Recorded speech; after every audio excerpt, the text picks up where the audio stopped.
जय हिंद दोस्तों। आज के इस इम्पॉर्टेंट लेक्चर में हम सभी डिस्कस करने वाले हैं 1 जुलाई 2025 के करंट अफेयर्स को। तो आप इस पूरे लेक्चर को बहुत ही ध्यान से लास्ट तक जोर देखिएगा। तो चलिए लेक्चर की शुरुआत करते हैं। देखते हैं पहला क्वेश्चन क्या है। तो पहला क्वेश्चन है, एरी सिल्क किस राज्य से संबंधित है जिसे जीआई टैग दिया गया है। काफ़ी इंपॉर्टेंट क्वेश्चन है क्योंकि जीआई टैग से रिलेटेड क्वेश्चन अक्सर एग्जाम में पूछे जाते हैं। तो इस क्वेश्चन का राइट आंसर क्या हो जाएगा, मेघालय। तो मेघालय राज्य के एरी सिल्क को अभी हाल ही में जीआई टैग दिया गया है। दोस्तों, जो एरी सिल्क है यह एक प्राकृतिक रेशम है जिसे अहिंसा सिल्क कहा जाता है क्योंकि इसको बनाने में रेशम के कीड़ों को मारा नहीं जाता है, जिसके कारण इसे अहिंसा सिल्क भी बोला जाता है। यह मुख्य रूप से मेघालय राज्य में ही उत्पादित होता है, यानी इसका जो प्रोडक्शन है यह मेघालय राज्य में ही होता है। और जो खासी जनजाति के लोग हैं वो इसको पीढ़ियों से तैयार करते आ रहे हैं। ठीक है, तो मेघालय में जो खासी जनजाति पाई जाती है वो इसको तैयार करती है। दोस्तों, मेघालय की बात हुई है तो मेघालय पूर्वोत्तर का एक राज्य है, शिलोंग इसकी कैपिटल है। और राज्यपाल की बात करें तो CH विजय शंकर यहाँ के राज्यपाल हैं। मुख्यमंत्री कॉनराड संगमा है जो कि NPP पार्टी से संबंधित हैं। राज्यसभा की 1, लोकसभा की 2 सीटें हैं यहाँ पर। और झील की बात करें तो यहाँ पर एक उमियम झील है जो कि काफ़ी फेमस है। और नदी है कोपिली नदी। राष्ट्रीय उद्यान है बलपक्रम राष्ट्रीय उद्यान और नोक रेक राष्ट्रीय उद्यान। मेघालय की लोकेशन आप इंडिया के मैप में देख सकते हैं। तो ये आपको पूर्वोत्तर के राज्य दिखाई दे रहे हैं, यहाँ पर स्थित है मेघालय। हाल ही में प्रदान किए गए जीआई टैग डिस्कस करते हैं। तो रिंडिया सिल्क और खासी हथकरघा, इन दोनों को अभी हाल ही में जीआई टैग दिया गया है। यह मेघालय राज्य से संबंधित है। विरुद्ध नगर सांबा वथल जो कि सूखी लाल मिर्च है, ये तमिलनाडु से संबंधित है, इसे जीआई टैग दिया गया है। इसके अलावा चेट्टी कुलम छोटा प्याज, ये भी तमिलनाडु से संबंधित है। कुंभकोणम पान पत्ता और थोबलई फूलों की माला, ये भी तमिलनाडु से ही संबंधित है। तो इनको अभी हाल ही में जीआई टैग दिया गया है। सौदागरी ब्लॉक प्रिंट, ये गुजरात से। घरचोला हस्तशिल्प, ये भी गुजरात से संबंधित है, इसे भी जीआई टैग मिला है। चपाता मिर्च तेलंगाना और नौलेन गुरेर संदेश, ये पश्चिम बंगाल से संबंधित है। तो इन सभी प्रोडक्ट को अभी हाल ही में जीआई टैग दिया गया है। जीआई टैग के बारे में 1-2 पॉइंट आपको और याद रखने हैं कि जो जीआई टैग दिया जाता है वो किसी ऐसी वस्तु को या ऐसे प्रोडक्ट को दिया जाता है जो अपने क्षेत्र में कोई खास पहचान रखता है। ठीक है, और जीआई टैग किसी भी प्रोडक्ट को 10 साल के लिए दिया जाता है। सबसे ज़्यादा जीआई टैग वाला जो प्रदेश है वो है उत्तर प्रदेश, और सबसे ज़्यादा जीआई टैग वाला जो शहर है वो है वाराणसी। तो ये कुछ इंपॉर्टेंट फैक्ट हैं, इन्हें भी आप नोट कर सकते हैं। अगला क्वेश्चन है, केंद्रीय गृह मंत्री अमित शाह जी ने राष्ट्रीय हल्दी बोर्ड के मुख्यालय का उद्घाटन कहाँ किया है। आंसर हो जाएगा निज़ामाबाद में। अब सवाल ये आता है कि ये निज़ामाबाद है कहाँ। तो यह है तेलंगाना राज्य में, यानी तेलंगाना के निज़ामाबाद में केंद्रीय गृह मंत्री अमित शाह जी के द्वारा राष्ट्रीय हल्दी बोर्ड के मुख्यालय का उद्घाटन किया गया है। दोस्तों, भारत सरकार के द्वारा जो राष्ट्रीय हल्दी बोर्ड बनाया गया है इसका उद्देश्य क्या है। तो जो हल्दी के किसान हैं उनको हल्दी का बेहतर मूल्य दिलाया जाए, और इस बोर्ड को बनाने का उद्देश्य ये भी है कि हल्दी की ब्रांडिंग की जाए, उसकी पैकेजिंग, रिसर्च और निर्यात को बढ़ावा दिया जाए। बात करते हैं राष्ट्रीय हल्दी बोर्ड की। तो राष्ट्रीय हल्दी बोर्ड का जो उद्घाटन है ये जनवरी 2025 में किया गया था। घोषणा 2024 में हुई थी, 2025 में इसका उद्घाटन किया गया है। मुख्यालय ज़रूर आपको याद रखना है क्योंकि ये नया बोर्ड बना है, तो इससे रिलेटेड क्वेश्चन आपके एग्जाम में बन सकते हैं। तो इसका मुख्यालय कहाँ है, निज़ामाबाद तेलंगाना में। जो निज़ामाबाद वाला इलाका है तेलंगाना का, यह भारत का प्रमुख हल्दी उत्पादक क्षेत्र है। तो यहाँ के जो किसान हैं वो लगातार ये केंद्र सरकार से मांग करते रहे हैं कि उनके लिए एक राष्ट्रीय हल्दी बोर्ड बनाया जाए जिससे हल्दी के किसानों को बेहतर मूल्य मिल सके और उनकी हल्दी की ब्रांडिंग हो सके। तो अब केंद्र सरकार ने हल्दी बोर्ड बनाने का फैसला भी ले लिया है और अब बन गया है, मुख्यालय भी बन गया है।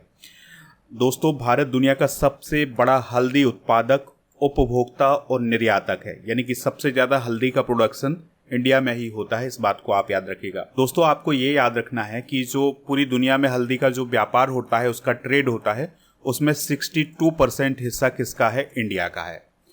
भारत की प्रमुख कृषि अनुसंधान संस्थाएं और उनकी मुख्यालय डिस्कस करते हैं, क्योंकि यहाँ पर एक कृषि से संबंधित बोर्ड की बात हुई थी। जैसे भारतीय कृषि अनुसंधान परिषद कहाँ है? नई दिल्ली में है। भारतीय कृषि अनुसंधान संस्थान कहाँ है? नई दिल्ली में। भारतीय मृदा विज्ञान संस्थान है भोपाल, मध्य प्रदेश में। और भारतीय बागवानी अनुसंधान संस्थान कहाँ है? बेंगलुरु में। राष्ट्रीय केला अनुसंधान केंद्र त्रिची, तमिलनाडु में। राष्ट्रीय अंगूर अनुसंधान केंद्र है पुणे, महाराष्ट्र में। राष्ट्रीय लीची अनुसंधान केंद्र है मुजफ्फरपुर, बिहार में। और राष्ट्रीय अनार अनुसंधान केंद्र है सोलापुर, महाराष्ट्र में। राष्ट्रीय ऊंट अनुसंधान केंद्र है बीकानेर, राजस्थान में। और राष्ट्रीय अश्व अनुसंधान केंद्र है हिसार, हरियाणा में। अश्व मतलब घोड़ा को बोलते हैं, ठीक है, इधर पर आप याद रख सकते हैं। अगले क्वेश्चन को डिस्कस करते हैं। यूएस ओपन 2025 बैडमिंटन का खिताब किसने जीता है? यूएस ओपन टेनिस में भी होता है, जो कि काफ़ी फेमस है, और बैडमिंटन में भी होता है। तो हम यहाँ पर बैडमिंटन की बात कर रहे हैं, ठीक है, टेनिस की बात नहीं कर रहे हैं। तो यूएस ओपन 2025 को जीता है आयुष शेट्टी ने, जो कि भारत के हैं। तो दोस्तों, आयुष शेट्टी ने यूएस ओपन 2025 जीत करके अपना पहला BWF वर्ल्ड टूर खिताब जीता है। उन्होंने कनाडा के ब्रायन यांग को सीधे सेटों में हरा करके ये खिताब हासिल कर लिया है। इस प्रकार से वो BWF वर्ल्ड टूर खिताब जीतने वाले पहले भारतीय पुरुष खिलाड़ी बन गए हैं। और ये जो यूएस ओपन हुआ था ना, इसमें भारत की 16 साल की जो तन्वी शर्मा थी, उन्होंने यूएस ओपन में महिला सिंगल्स के फाइनल तक का सफ़र तय किया था, लेकिन वो फाइनल हार गई थी। इस प्रकार से वो BWF वर्ल्ड टूर फाइनल में पहुंचने वाली सबसे कम उम्र की भारतीय खिलाड़ी भी बनी है। बैडमिंटन से संबंधित कुछ और प्रतियोगिताएं हैं, उनके विजेता एक बार रिवाइज कर लेते हैं। जैसे मलेशिया मास्टर्स 2025 को जीता है ली सिफेंग ने, वो विजेता रहे हैं किदाम्बी श्रीकांत। सुधीर अमन कप, ये बैडमिंटन से संबंधित है और ये चाइना में आयोजित किया गया था 2025 वाला। विजेता चाइना रहा है, उपविजेता साउथ कोरिया था। इंडिया ओपन 2025 नई दिल्ली में हुआ था और पुरुष एकल के विजेता थे विक्टर एक्सेल्सन। महिला एकल की विजेता थी एन से यंग, ठीक है। तो ये कुछ जानकारी है, इनको आप नोट कर लें, क्योंकि ये क्वेश्चन आपके एग्जाम में बन सकते हैं। अगला क्वेश्चन है, राष्ट्रीय चिकित्सक दिवस 2025 कब मनाया जाएगा? तो यह 1 जुलाई को मनाया जाएगा। तो हर साल 1 जुलाई को नेशनल डॉक्टर्स डे ही सेलिब्रेट किया जाता है, ठीक है। पहली बार यह दिवस 1991 में मनाया गया था। अब खास बात यह है, यह दिवस डॉक्टर बिधान चंद्र रॉय को समर्पित है। दोस्तों, डॉक्टर बिधान चंद्र रॉय की बात करें तो वह एक डॉक्टर थे, इसके अलावा स्वतंत्रता सेनानी थे और पश्चिम बंगाल के मुख्यमंत्री भी रहे हैं, ठीक है। यहाँ पर आप उन्हें देख सकते हैं। खास बात उनके बारे में ये भी है कि उनका जन्म और निधन 1 जुलाई को ही हुआ था। उन्हें 1961 में भारत रत्न से सम्मानित किया गया था। जुलाई माह में जो प्रमुख दिवस मनाए जाते हैं उनको एक बार रिवाइज कर लेते हैं, क्योंकि एग्जाम में ये भी क्वेश्चन पूछे जाते हैं। जैसे 1 जुलाई को GST दिवस मनाया जाता है, 1 जुलाई को राष्ट्रीय डाक कर्मचारी दिवस, 1 जुलाई को SBI का स्थापना दिवस मनाया जाता है, 2 जुलाई को विश्व UFO दिवस, 3 जुलाई को अंतर्राष्ट्रीय प्लास्टिक बैग मुक्त दिवस, 4 जुलाई को अमेरिका का स्वतंत्रता दिवस, 6 जुलाई को विश्व जूनोसिस दिवस, 11 जुलाई को विश्व जनसंख्या दिवस, 12 जुलाई को मलाला दिवस, 18 जुलाई को मनाया जाता है नेल्सन मंडेला अंतर्राष्ट्रीय दिवस, 28 जुलाई को विश्व हेपेटाइटिस दिवस, 29 जुलाई को अंतर्राष्ट्रीय बाघ दिवस और 31 जुलाई को मनाया जाता है विश्व रेंजर दिवस। अगला क्वेश्चन है, टेस्ट क्रिकेट में लागू किए गए स्टॉप क्लॉक नियम के अनुसार नया ओवर कितने सेकंड के भीतर शुरू करना होगा? आंसर हो जाएगा 60 सेकंड। तो दोस्तों, अभी हाल ही में टेस्ट क्रिकेट में स्टॉप क्लॉक नियम लागू किया गया है, यानी अब हर नया ओवर पिछले ओवर के खत्म होने के 60 सेकंड के भीतर शुरू करना होगा। यानी कि अगर कोई ओवर अभी खत्म हुआ है तो इसके 60 सेकंड के अंदर दूसरा ओवर शुरू हो जाना चाहिए। तो इसके लिए मैदान पर इलेक्ट्रॉनिक घड़ी लगाई जाएगी, जिसमें 0 से 60 तक की गिनती दिखाई जाएगी।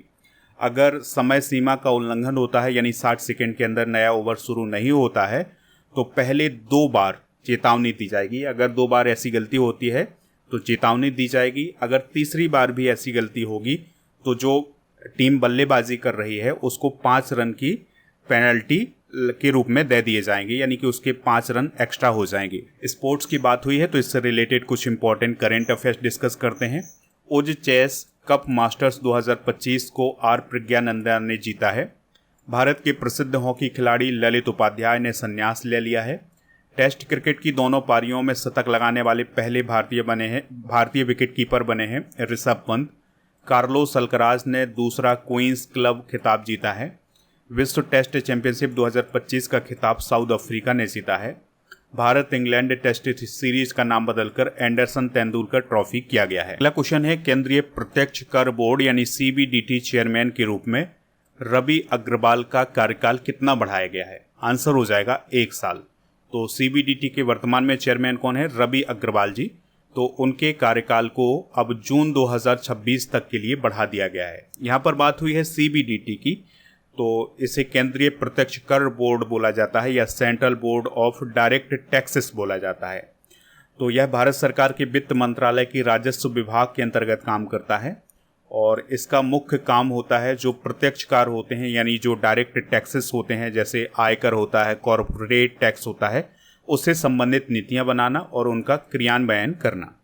CBDT में एक अध्यक्ष होता है और 6 सदस्य होते हैं। चलिए कुछ भारतीय बोर्ड समिति प्राधिकरण और इसके अध्यक्ष डिस्कस करते हैं।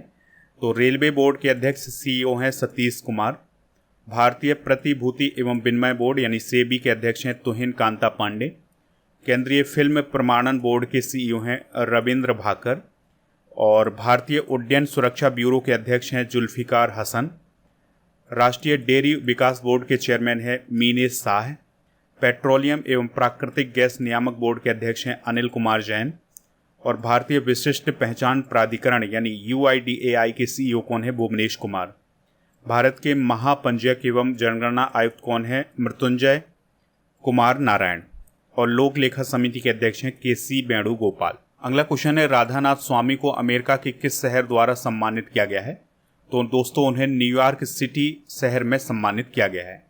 तो राधानाथ स्वामी को आध्यात्मिक और सामुदायिक नेतृत्व के लिए न्यूयॉर्क शहर के द्वारा सम्मानित किया गया है। राधानाथ स्वामी जी की बात करें तो इनका जन्म 1950 में शिकागो में हुआ था और इनका मूल नाम क्या है? रिचर्ड स्लाबिन। भारत में आकर के इन्होंने भक्ति परंपरा से दीक्षा ग्रहण की और इस्कॉन के जो संस्थापक हैं AC भक्ति वेदांत स्वामी प्रभुपाद, तो वो उनके शिष्य हैं। इनके द्वारा कुछ प्रमुख किताबें लिखी गई हैं जैसे द जर्नी होम और द रियल यू। ठीक है, तो ये उनकी किताबें हैं। 2025 के कुछ प्रमुख पुरस्कार डिस्कस करते हैं जो हाल फिलहाल में दिए गए हैं। जैसे champion of digital media award south Asia 2025 दिया गया है द हिंदू को। NSC इंटरनेशनल एनिमेशन फेस्टिवल 2025 में जूरी पुरस्कार मिला है ऊन को। ऊन एक फिल्म है। और विश्व खाद्य पुरस्कार 2025 मिला है मरियान गिला हंगरिया को, ये ब्राज़ील की हैं। दानिश सिद्दीकी पत्रकारिता पुरस्कार 2025 मिला है सर्वप्रिया सांगवान को। यूनेस्को प्रेस स्वतंत्रता पुरस्कार 2025 मिला है ला प्रेंसा को। ला प्रेंसा एक अखबार है जो कि निकारागुआ का है। और विश्व कानून कांग्रेस पुरस्कार भुवन रिभू को मिला है। लता दीनानाथ मंगेशकर पुरस्कार 2025 कुमार मंगलम बिरला को। गुरुदेव कालीचरण ब्रह्मा पुरस्कार 2025 डॉक्टर अच्युत सामंत को। वर्चिल दलित साहित्य पुरस्कार 2025 P शिवकामी को। स्कॉच पुरस्कार पुलिस एवं सुरक्षा श्रेणी में उत्तर प्रदेश पुलिस को मिला है। क्वेश्चन है, गूगल डीप माइंड द्वारा विकसित किए गए नए AI मॉडल का नाम क्या है? आंसर हो जाएगा दोस्तों इसका अल्फा जीनोम। तो अभी हाल ही में गूगल डीप माइंड के द्वारा एक AI मॉडल लॉन्च किया गया है जिसका नाम है अल्फा जीनोम। क्या नाम है? Alpha genome. तो इसका उद्देश्य क्या है? तो यह मानव DNA में होने वाले छोटे बदलावों का विश्लेषण करेगा और यह समझेगा कि ये बदलाव स्वास्थ्य और बीमारियों को कैसे प्रभावित करते हैं। यानी कि ये मानव में जो DNA होता है उसमें किस प्रकार से बदलाव होते हैं, इसका असर शरीर पर क्या होगा, इस प्रकार की रिसर्च करेगा, इस प्रकार की वो जानकारी देगा। ठीक है, तो इससे कैंसर और जेनेटिक डिसऑर्डर के बारे में पता चल सकता है। ठीक है, तो अल्फा जीनोम किसने बनाया है? गूगल डीप माइंड ने बनाया है। अगला क्वेश्चन है, किस राज्य सरकार ने किसानों के लिए हेजिंग डेस्क पहल शुरू की है? आंसर हो जाएगा महाराष्ट्र। तो महाराष्ट्र की गवर्नमेंट के द्वारा किसानों के लिए हेजिंग डेस्क पहल शुरू की है जिसमें जो किसान होंगे वो अपनी फसल का दाम लगा सकेंगे। राज्यों से रिलेटेड कुछ इंपॉर्टेंट करंट अफेयर्स डिस्कस करते हैं। तो एशियाई जंगली कुत्ता जिसे क्यूऑन अल्पाइनस बोला जाता है। यह असम के काजीरंगा राष्ट्रीय उद्यान में देखा गया है।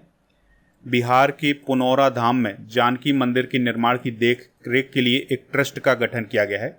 उत्तर प्रदेश के सलखन जीवाश्म पार्क को यूनेस्को की विश्व धरोहर स्थलों की संभावित सूची में शामिल किया गया है। केरल के अरलम वन में भारत का पहला तितली अभयारण्य का उद्घाटन किया गया है। बिहार में भारत की पहली मोबाइल आधारित ई वोटिंग प्रणाली की शुरुआत की गई है। तमिलनाडु ने धनुषकोडी को ग्रेटर फ्लेमिंगो अभयारण्य घोषित किया है। और भारत का पहला पूर्ण साक्षर राज्य मिजोरम, दूसरा गोवा और तीसरा कौन बना है? त्रिपुरा बना है। अगला क्वेश्चन है, भारत ने हाल ही में किस खतरनाक आंखों की बीमारी से पूरी तरह से मुक्ति प्राप्त की है? आंसर हो जाएगा ट्रैकोमा। तो दोस्तों, ट्रैकोमा जो है अब भारत में पूरी तरह से समाप्त हो गया है। ट्रैकोमा की बात करें तो यह एक अत्यधिक संक्रामक नेत्र रोग है जो कि क्लेमाइडिया ट्रैकोमैटिस नामक बैक्टीरिया के कारण होता है। अगर समय पर इसका इलाज नहीं होता है तो अंधापन भी हो जाता है। दुनिया के 19 देश ऐसे हैं जो अब तक ट्रैकोमा को पूरी तरह से समाप्त कर चुके हैं। इसमें हमारा भारत भी शामिल है। तो ये थे दोस्तों आज के करंट अफेयर्स के क्वेश्चन। आप स्टडी करके ऐप को इंस्टॉल कर लें तो यहाँ पर आपको मंथली करंट अफेयर्स की ई बुक मिल जाएगी। अब वैसे तो जून की जो मंथली करंट अफेयर्स की ई बुक है वो लॉन्च कर दी गई है, तो इसको प्राप्त कर सकते हैं। इसके अलावा ईयरली करंट अफेयर्स की ई बुक भी आपको यहाँ पर मिल जाएगी। स्टडी करके ऐप पर आपको कोर्स एंड पीडीएफ वाला ऑप्शन मिलेगा, जहां पर आप राजा गुप्ता सर का जो अर्जुन जीएस फाउंडेशन बैच है ये प्राप्त कर सकते हैं। ठीक है, तो ये 3 साल की वैलिडिटी के साथ बैच मिल जाएगा, तो इसको प्राप्त कर लें। GK GS foundation online complete batch भी आपको ऐप पर मिल जाएगा। चलिए रिवाइज करते हैं कल के करेंट अफेयर्स को। खुफिया agency research and analysis wing यानी रॉ के प्रमुख कौन बने हैं? पराग सेन। एशियाई अवसंरचना निवेश बैंक का अध्यक्ष किसे चुना गया है? जू जियाई को। हॉकी इंडिया मास्टर्स कप 2025 में पुरुष वर्ग का खिताब किसने जीता है? तमिलनाडु। सीबीआई ने किस ऑपरेशन के तहत साइबर धोखाधड़ी में म्यूल बैंक खातों का भंडाफोड़ किया है? ऑपरेशन चक्रफाई। भारतीय रेलवे ने किस अफ्रीकी देश को 2 लोकोमोटिव यानी इंजन का निर्यात किया है? मोजाम्बिक। राष्ट्रीय सांख्यिकी दिवस 2025 कब मनाया गया है? 29 जून को। संरक्षित क्षेत्रों में राष्ट्रीय मूल्यांकन में कौन सा राज्य टॉप पर है? केरल। उज चेस कप मास्टर्स 2025 का विजेता कौन बना है? R Praggnanandhaa. Fairfax Financial Holdings Limited के वरिष्ठ सलाहकार कौन बने हैं? अमिताभ कांत। भारत का सबसे लंबा पशु ओवर पास कॉरिडोर किस एक्सप्रेस वे पर बनाया गया है? दिल्ली मुंबई एक्सप्रेस वे पर। दोस्तों, आज के जनरल नॉलेज के पिटारे में भारतीय संविधान की समितियां डिस्कस करेंगे, जैसे प्रारूप समिति के अध्यक्ष BR अम्बेडकर, संघ समिति के अध्यक्ष जवाहरलाल नेहरू और संघ संविधान समिति के अध्यक्ष भी जवाहरलाल नेहरू थे। प्रांतीय संविधान समिति के अध्यक्ष वल्लभ भाई पटेल, मौलिक अधिकारों पर सलाहकार समिति के अध्यक्ष वल्लभ भाई पटेल, हाउस कमेटी के अध्यक्ष B पट्टाभी सीतारमैया, भाषा समिति के अध्यक्ष मोतुरी सत्यनारायण और राष्ट्रीय ध्वज पर तदर्थ समिति के अध्यक्ष डॉक्टर राजेंद्र प्रसाद, वित्त और कर्मचारी समिति के अध्यक्ष डॉक्टर राजेंद्र प्रसाद थे। ठीक है, तो इन सभी को आप नोट कर लें। कल के करंट अफेयर्स में आपसे पूछा गया था कि जो लोकसभा होती है उसके लिए न्यूनतम आयु कितनी होती है, यानी उसका सदस्य बनने के लिए न्यूनतम आयु कितनी होती है। तो सभी लोगों ने इसका आंसर 25 वर्ष बताया हुआ है। और आज आपके लिए क्वेश्चन है, ट्यूलिप फेस्टिवल कहाँ मनाया जाता है? ठीक है, यानी कि किस शहर में मनाया जाता है? जो भी इसका राइट आंसर हो कमेंट बॉक्स में आप हमें ज़रूर बताएं।